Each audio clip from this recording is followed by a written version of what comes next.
Admiral Krixvel stood on the bridge of his massive warship, watching the stars through the giant viewing window. His reptilian skin gleamed under the bright lights as he studied the tactical display. 200 ships of the Galactic Confederation floated around his flagship like deadly metal sharks in the darkness of space. The Admiral's clawed fingers tapped against the metal railing. Today would be a good day. Today they would crush another upstart species that dared to challenge the natural order of the galaxy. The humans had grown too bold, spreading to 3 new star systems without permission from the Confederation Council. Commander, Thaisra approached with a datapad in her scaled hands. Her yellow eyes glowed with excitement as she spoke. Admiral, our scouts have finished their reports on the human military forces. You will find this amusing. Krixvel took the pad and scrolled through the information. His mouth opened in what his species considered laughter, showing rows of sharp teeth. Their largest warship is only 800 meters long. Our smallest cruiser is bigger than that. It gets better, sir, Thaisra said with glee. They still use kinetic weapons, metal slugs fired from primitive railguns. Their ships run on basic fusion engines. Some of their vessels don't even have proper energy shields. The Admiral handed back the datapad and walked to the tactical display. The holographic image showed the Sol system, with Earth glowing like a blue jewel at its center. How many ships do they have defending their home world? Perhaps 50 vessels, sir. Most are small frigates and destroyers. Nothing larger than a heavy cruiser. Thaisra paused and checked her pad again. Intelligence suggests they have 1 larger ship under construction, but it appears to be incomplete. Krixvel nodded slowly. The Confederation had ruled the galaxy for over 3,000 years. 7 major species had joined together to bring order to the chaos of space. Wars were fought according to proper rules, with honor and dignity. Ships would face each other in neat formations, exchange fire with energy weapons, and the losing side would surrender when defeat became clear. It was civilized. It was proper. It was how intelligent species conducted warfare. The humans, however, seemed to know nothing of proper military conduct. Their scout reports showed chaotic battle formations and unpredictable tactics. They appeared to fight like wild animals rather than thinking beings. Sir, we are receiving a message from the Confederation Council, announced Lieutenant Vexnor from the communication station. Put it through, Krixvel ordered. The main display flickered and showed the 7 leaders of the Confederation species. High Chancellor Mortek, a being with blue skin and 4 arms, spoke for the group. Admiral Krixvel, you have your orders. The humans have violated Confederation space by expanding without permission. They have ignored our warnings to withdraw from the disputed systems. You will enter their home system and demand their immediate surrender. If they refuse, you will demonstrate the consequences of defying the Confederation. Understood, Chancellor. How much force am I authorized to use? As little as necessary. We expect they will surrender immediately when they see your fleet. If not, destroy a few of their smaller ships. That should convince them to see reason. The communication ended, and Krixvel turned to his bridge crew. You heard the Chancellor. Prepare for jump to the Sol system. All ships will maintain standard attack formation. Weapons will remain powered down until we assess the situation. The massive fleet activated their jump drives simultaneously. Space bent and twisted around them as they slipped into hyperspace. The journey to the human home system would take 6 hours. During the trip, Krixvel reviewed everything they knew about humanity. The species had only achieved faster-than-light travel 50 years ago. They were young, aggressive, and apparently quite stubborn. Their homeworld had a history of constant warfare between different groups of humans, but these conflicts were primitive affairs with chemical explosives and metal projectiles. Admiral, Thaisra said as she approached his command chair, I've been thinking about the human expansion. Why would such a primitive species dare to challenge us? Krixvel considered the question. Ignorance, most likely. They probably don't understand the power of the Confederation. Once they see our fleet, they will realize their mistake. But sir, they had to know we would respond. Their expansion was quite bold. Commander, you're overthinking this. Young species often make foolish decisions. Remember the Kelboran Rebellion, 30 years ago? They thought their new plasma cannons could challenge our dreadnoughts. How long did that war last? 3 days, sir. Exactly. The humans will learn the same lesson. The fleet dropped out of hyperspace at the edge of the Sol system. Immediately, sensor officers across the Confederation fleet began scanning for human vessels. The tactical display updated as contacts appeared. "Admiral, we're detecting 17 human ships moving to intercept us," reported the sensor officer. "They appear to be destroyers and frigates. No capital ships detected." Krixvel studied the display with growing amusement. The human ships were tiny compared to his vessels. "They're actually going to fight us? With those small ships?" "It appears so, sir. We're receiving a transmission from the human vessels." "Put it through." The main screen showed a human male in a military uniform. He had short brown hair and serious eyes. His voice was calm but firm when he spoke. "This is Captain Jake Morrison of the Earth Defense Force. You have entered sovereign, human space without permission. Leave immediately or face the consequences." Silence filled the bridge of the Confederation flagship. Then Krixvel began laughing, followed by his officers. The sound echoed through the command center. "Face the consequences?" Krixvel said between laughs. "Captain Morrison, you are looking at 200 warships of the Galactic Confederation. Your entire fleet could fit inside one of our cargo bays. I suggest you surrender now and spare your people unnecessary suffering." The human captain's expression didn't change. "We don't surrender to invaders. This is your final warning." The transmission ended, leaving the Confederation officers staring at a blank screen. "Sir," Thisra said quietly. "They seem quite serious. About fighting us." Krixvel nodded, still smiling. "Yes, they do. How refreshing to meet a species with such confidence, even if it's completely misplaced." He turned to his tactical officer. "Prepare for standard engagement. We'll give them a demonstration of real naval power." Captain Jake Morrison stood on the bridge of the destroyer Liberty's Edge, watching the alien fleet spread across his tactical display like a plague of metal insects. His crew of 150 moved with quiet efficiency around him, each person knowing their job perfectly. "How many ships are we looking at, Amy?" Morrison asked his weapons officer. Lieutenant Amy Foster checked her console and whistled softly. 200 confirmed, Captain. Most of them are bigger than anything we've ever seen. Some of those dreadnoughts are over 2 kilometers long. Chief Engineer Ryan Blake looked up from his station. "Sir, our orders are to buy time for the main fleet to arrive. How long do we need to hold them?" Morrison checked his command display. "At least 4 hours. The retribution is still 3 hours out, and we need every minute we can get." Communications Officer Lisa Carter turned in her chair. "Captain, the other destroyers are requesting orders. Captains Williams, Torres, and Henderson are standing by." Morrison nodded. The human task force consisted of 4 destroyers and 2 frigates. Against 200 alien warships, it seemed like madness. But Morrison had studied every report about Confederation military tactics. They fought like gentlemen from an earlier age, with rules and formations that hadn't changed in centuries. Humans fought differently. "Signal all ships," Morrison ordered. "Execute pattern Delta. No formations, no predictable movements. We hit them fast and hard, then disappear before they can respond." The Liberty's Edge accelerated toward the massive alien fleet, followed by her sister ships. Morrison watched the enemy vessels beginning to form their traditional battle lines, just as the intelligence reports had predicted. "Amy, target their sensor arrays and communication relays first. We want to blind them and cut their coordination." Lieutenant Foster grinned as she armed the ship's railgun batteries. "Aye, sir. Firing. Solution locked."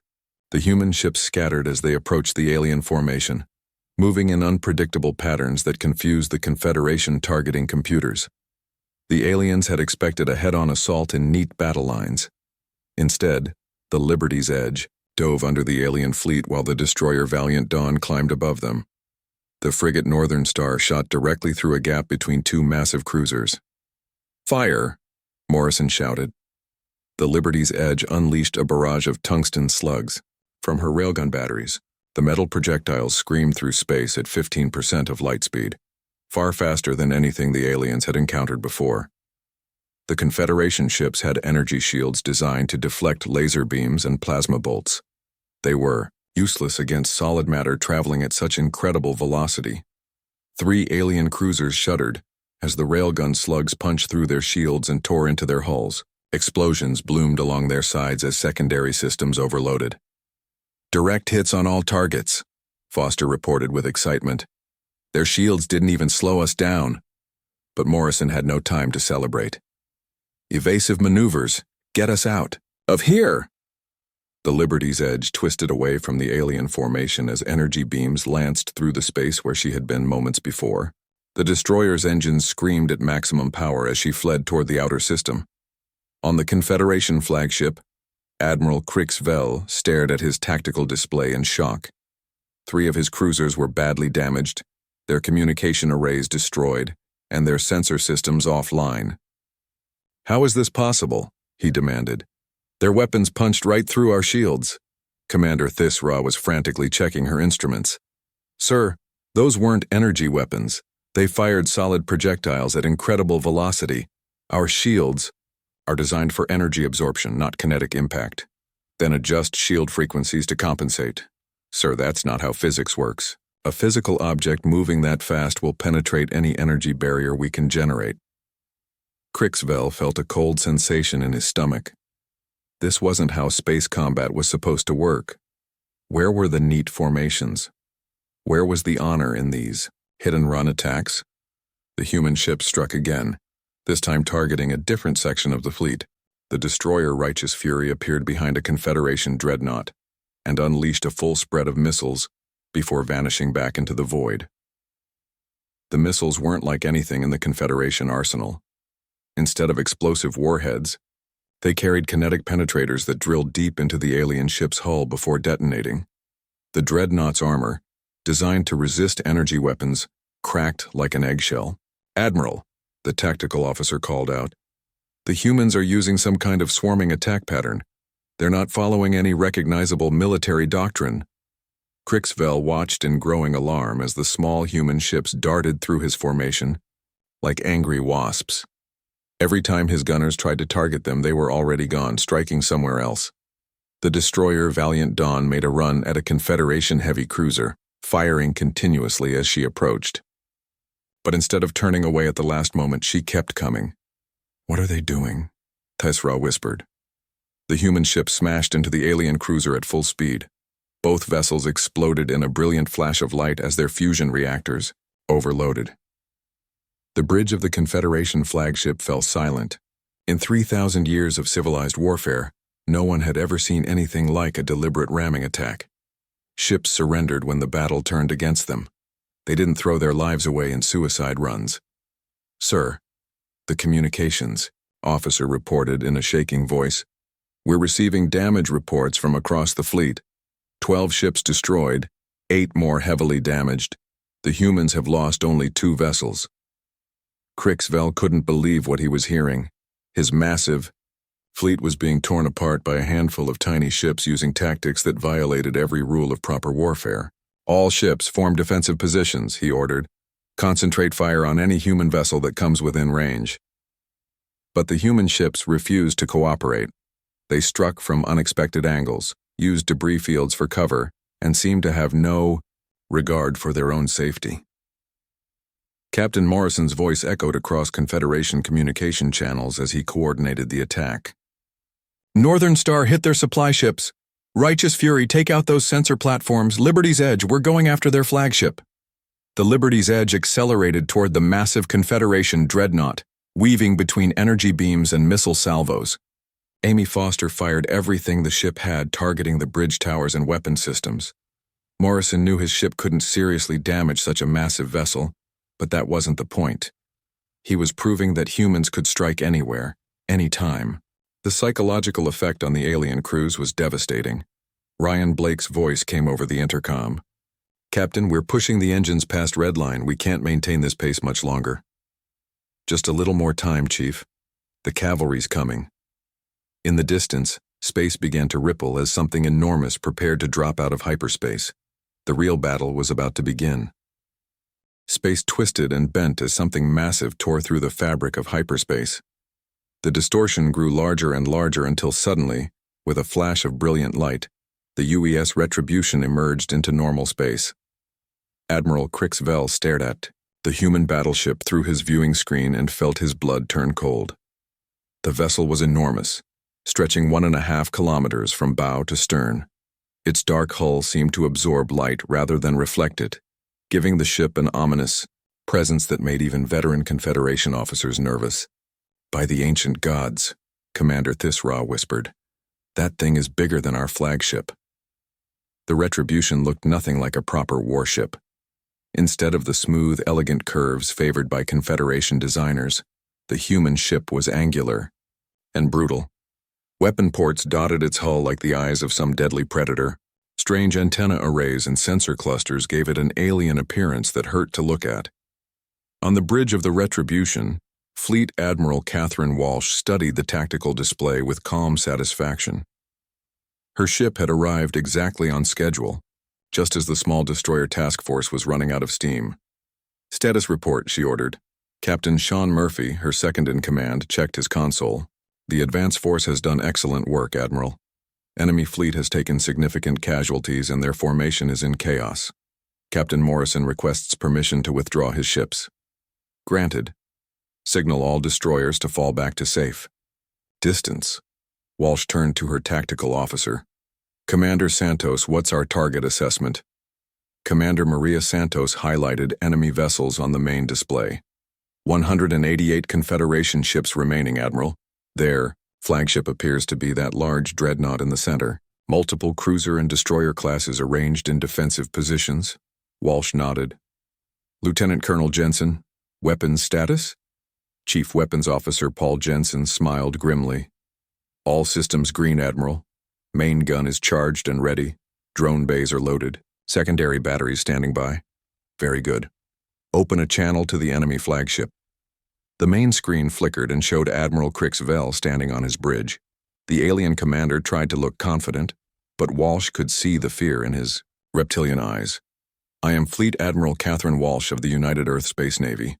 You have exactly 1 minute to withdraw from this system or face complete destruction." Crix Vell drew himself up to his full height.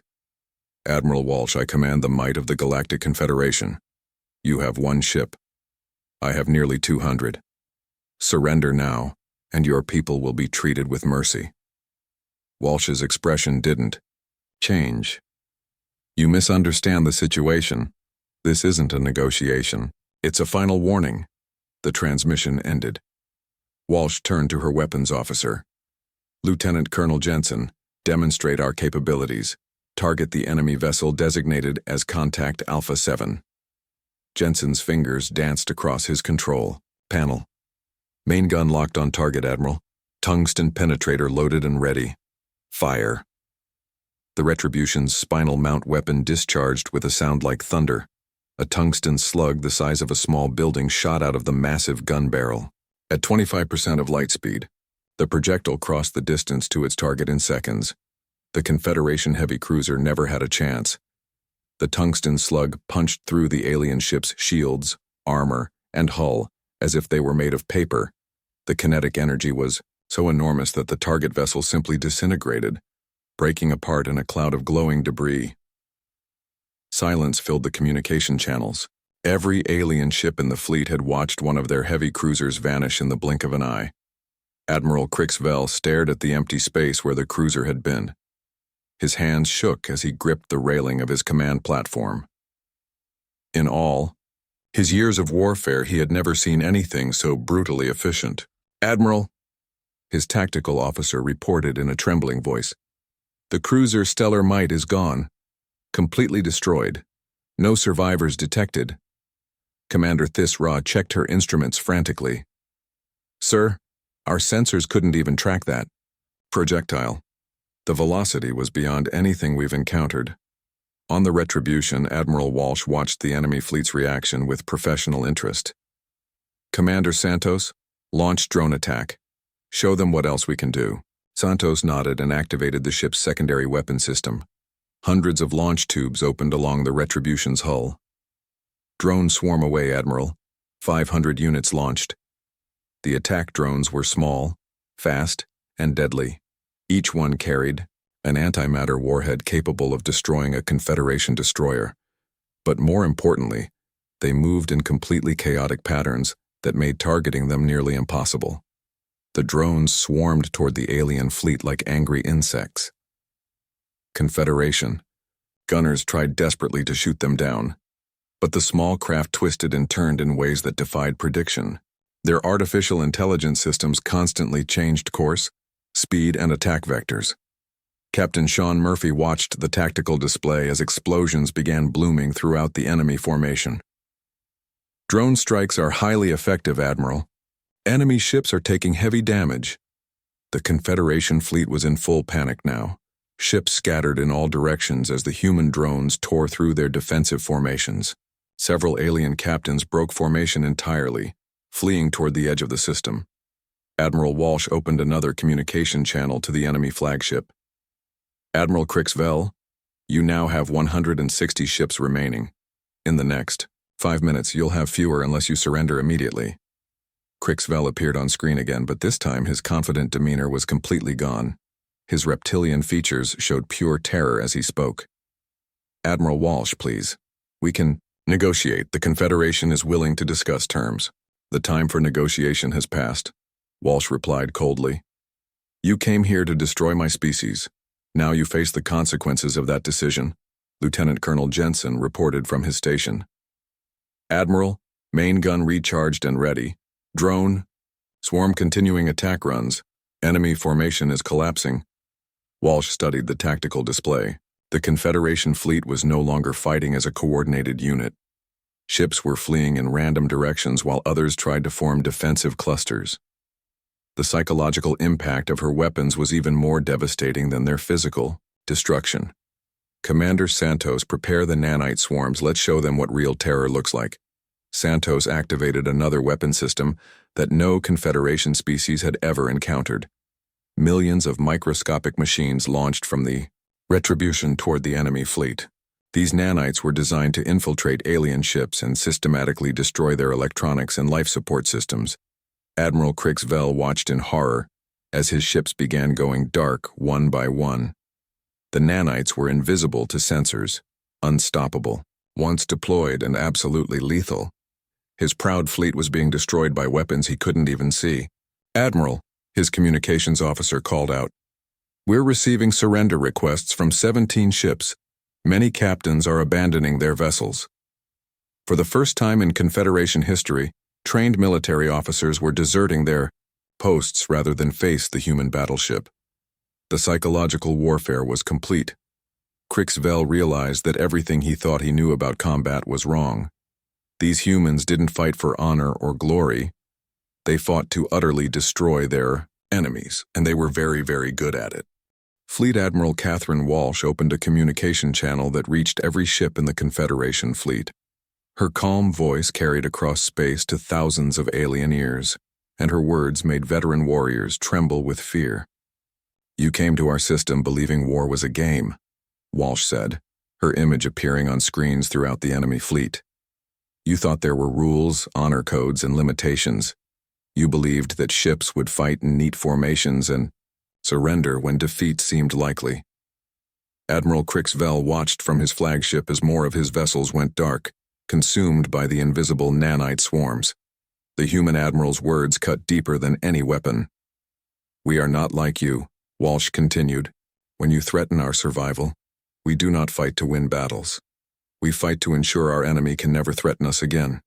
We fight to make certain that anyone who hears this story will think twice before attacking humanity.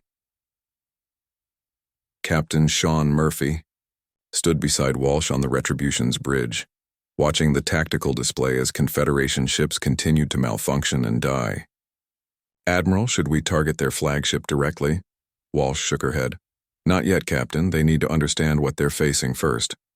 Commander Maria Santos looked up from her console. Admiral, the nanites have reached 47 enemy vessels. Their electronics are failing systematically. Life support systems are going offline. The nanite attack was perhaps the most terrifying weapon the Confederation had ever encountered. The microscopic machines spread through their ships like a plague, eating through circuit boards and computer systems. Worse, they reproduced themselves using materials from the ships they attacked. On the Confederation cruiser Star of Victory, Captain Relnock watched helplessly as his bridge systems died one by one. First, the weapons went offline, then navigation, then communications. The lights flickered and went out, leaving his crew in darkness. "Sir," his engineer reported over the emergency communication system. "The nanites are in our life support. We're losing atmosphere recycling and temperature control. We have maybe 2 hours of air left." Similar reports came from dozens of Confederation ships. Their crews faced a choice between slow death by suffocation or abandoning their vessels.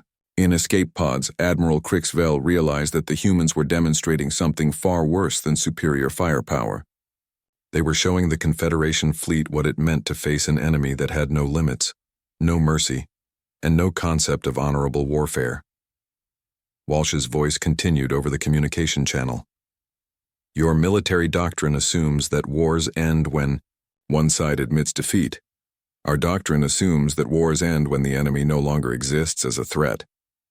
Lieutenant Colonel Paul Jensen reported from his weapons station. "Admiral, several enemy ships are launching escape pods. Many alien crews are abandoning their vessels rather than fight. This was unprecedented in Confederation military history. Warriors of the 7 species had always fought to the end, accepting death with honor rather than fleeing like cowards. But the human weapons created a new kind of terror that broke their spirit."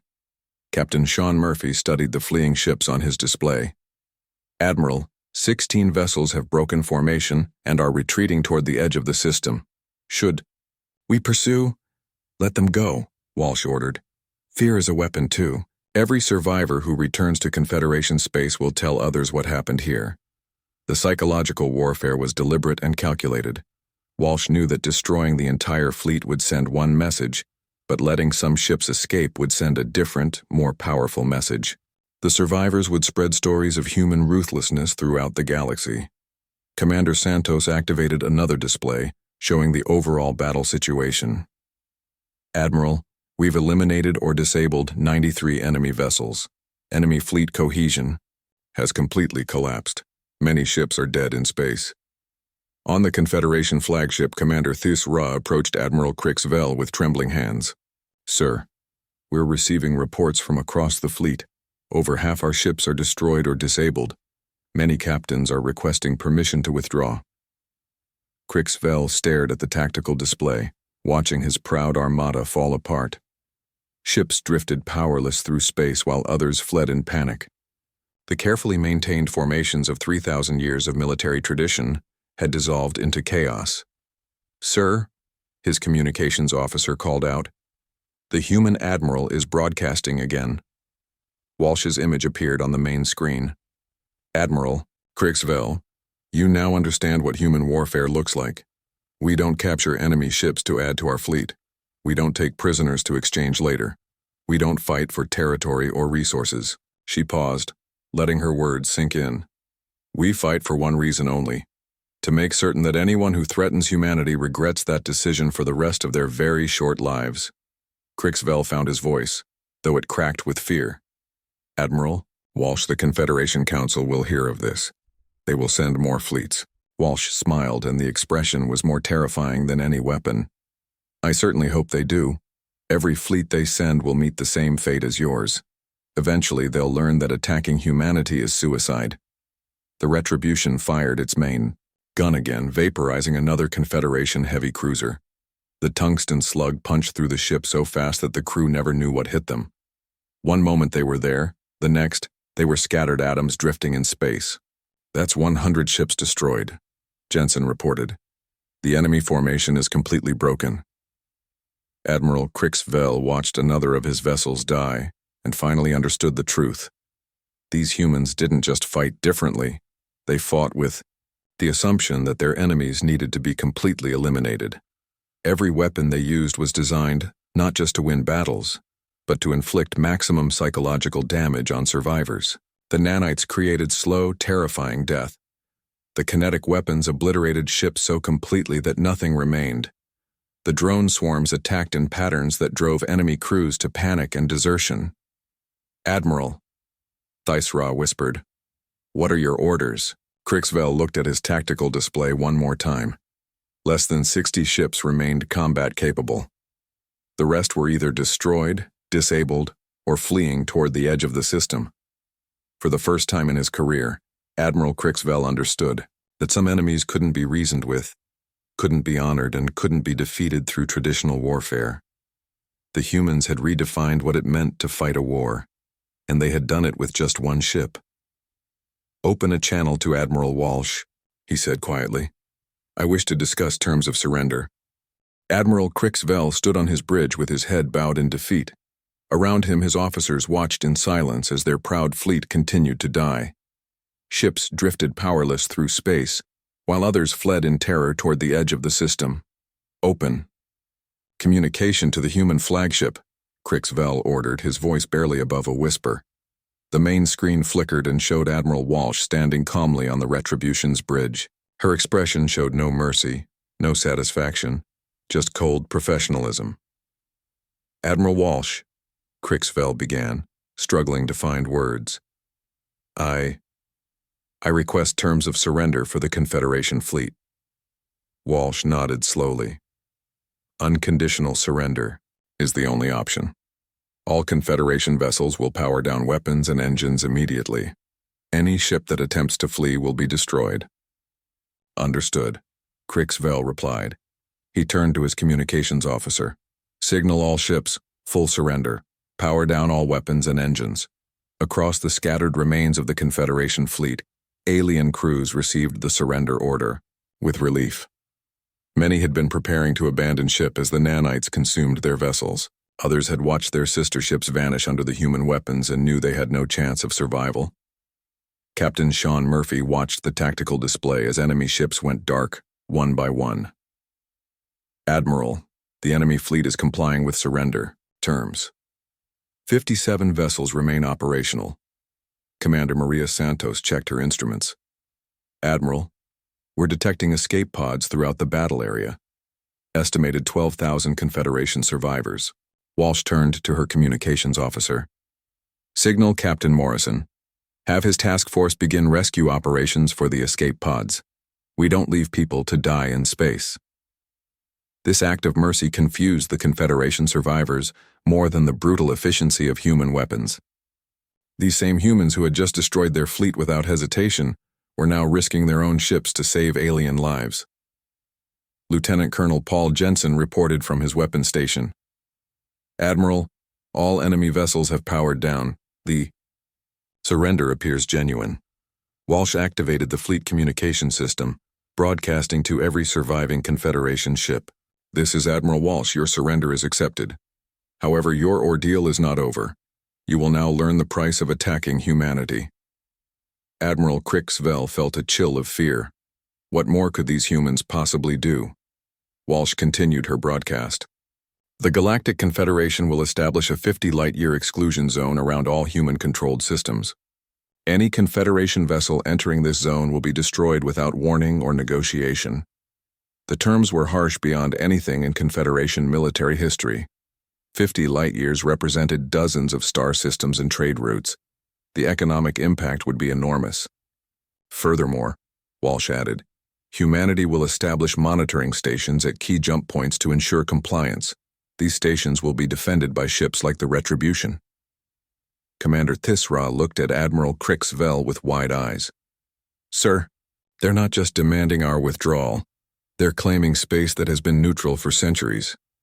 Walsh's voice continued across the communication channels. "Any Confederation world that wishes to establish diplomatic relations with humanity may do so. However, trade and communication will be conducted on human terms, at human convenience." The psychological impact was devastating. The Confederation had ruled the galaxy for 3,000 years.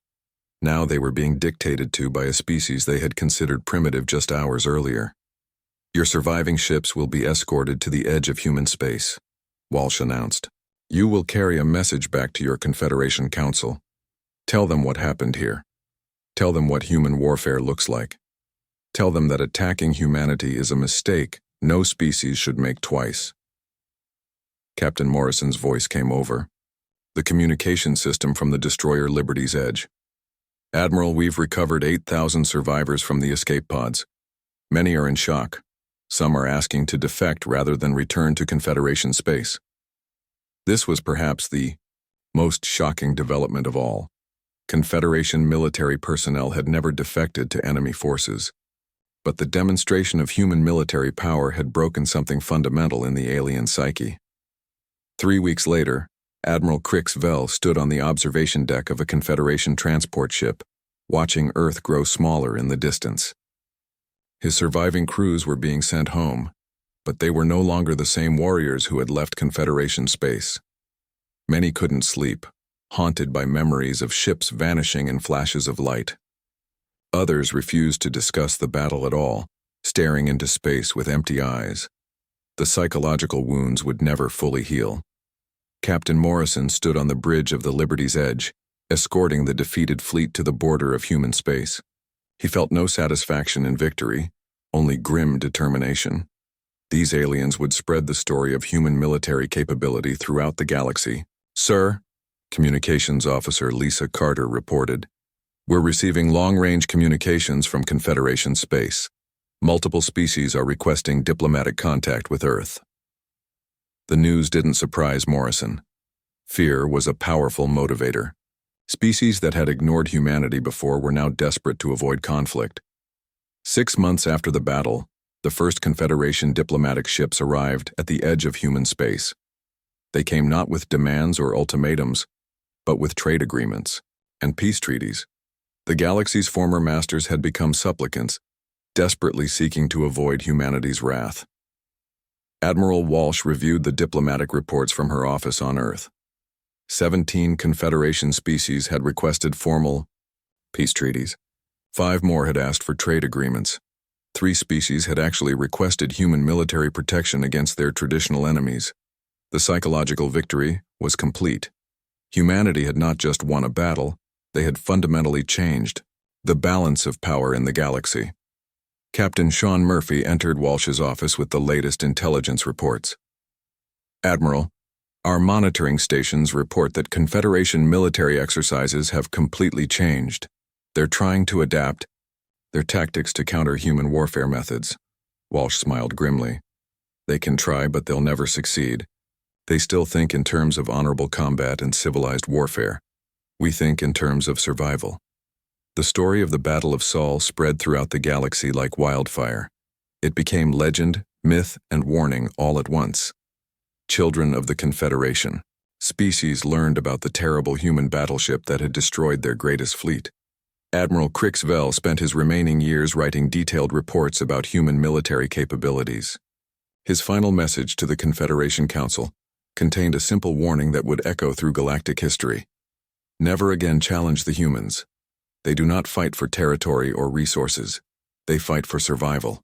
And a species fighting for survival will do anything, use any weapon and pay any price to ensure their enemies cannot threaten them again. The Confederation learned too late that some species don't just wage war. They wage extinction. And in the darkness of space, the UES Retribution continued its patrol, a silent reminder that humanity would never again be underestimated.